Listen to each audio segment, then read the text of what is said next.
Hey folks, Tim Newman with Soft Light Studios bringing another daily assignment your way. Today's assignment for July 12th, 2019. The title of our assignment today is Visit the Zoo. Now, zoos are wonderful places to visit and practice your wildlife photography skills. And let's face it, you really have a captive audience that's just waiting for you to come in and take their picture. Spend some time at your local zoo and see if you can capture some engaging pictures of the animals that live there. Let's take a look at a couple of sample images. One of the things that I think is really important when you're photographing animals at the zoo is to isolate them from their cage or their surroundings. Here, I'm using minimal depth of field to make sure that this animal doesn't look like he's actually in his display area at the zoo. And also, I think controlling the colors in these pictures is really important.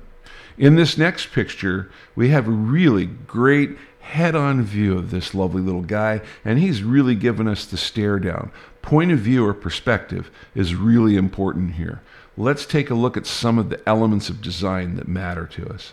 Lines, shapes, and color are going to be the order of the day. Make sure you look for lines that lead your viewer to the subject of the image. Look for shapes that you can work into the image. And even though it may not seem obvious, look for ways where you can emphasize color, themes, monochromes, and complementary colors in the scene. Let's go for a couple more sample images here. This image here is all about symmetry and all about contrast, but it's important to point out, even while focusing on those things, we maintained our point of view. We got down to the eye level of the animal to capture this compelling image. This next image, we were very careful shooting through the glass to use a minimal depth of field to ensure that this Amur tiger looked like we were capturing him out in the field and not in his display area at the zoo. In our last image, we're doing the same thing here. We're controlling depth of field, and we're also looking for a compelling color set in the image while maintaining that all-important perspective level while we're looking at the image. Let's take a look at some of the rules of composition that we want to keep in mind.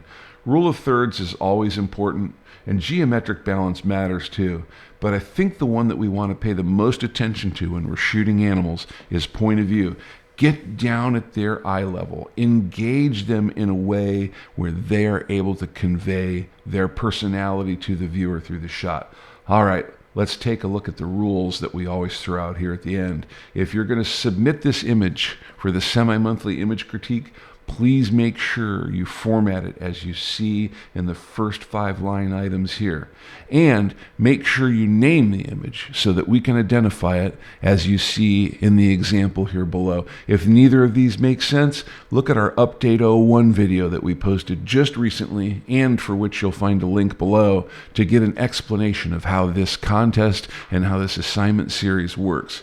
Last but not least, here's our upload URL, which is available as a clickable link in the description below, which is darn handy because it's right next to the subscribe button, which you should have already pressed, but if you haven't, it's right there waiting for you. All right, folks, we're out of here, but remember, learning equals skills, practice equals mastery. We'll see you out there.